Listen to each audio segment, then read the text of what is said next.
For today's video, ipapakita ko sa inyo bagong bukas na pasyalan na matatagpuan sa Sharjah. Ayan, gumising nga kami ng maaga para doon sana kami magbe-breakfast. Kaso nga lang, naisip namin, my gosh, Ramadan pala, so hindi pwedeng magkakakain sa labas. Bawal.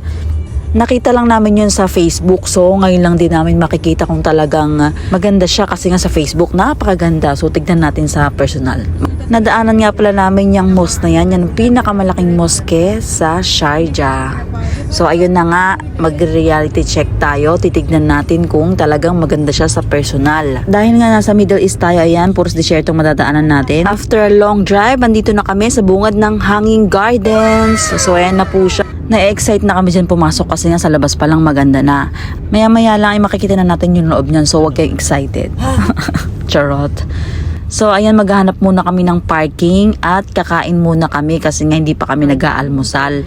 At dahil late na din namin na-realize na Ramadan pala, sa loob kami ng sasakyan kakain kasi nga bawal kumain sa labas.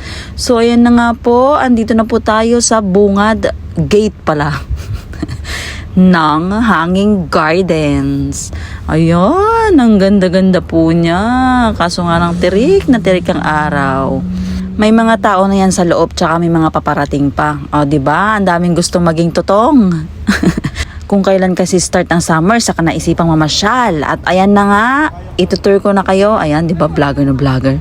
Tara na daw po. Tara na. Tara na ulit. So, ayan po si Madam.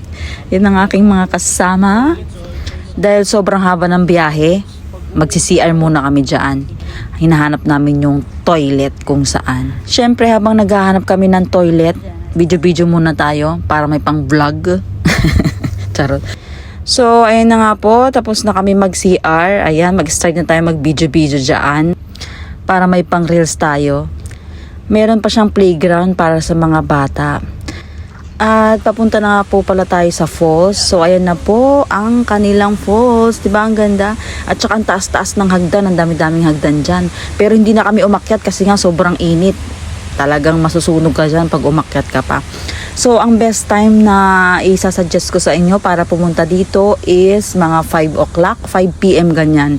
Para hindi na siya mainit or wala na siyang araw. Kasi dito tanghaling tapat, Diyos ko.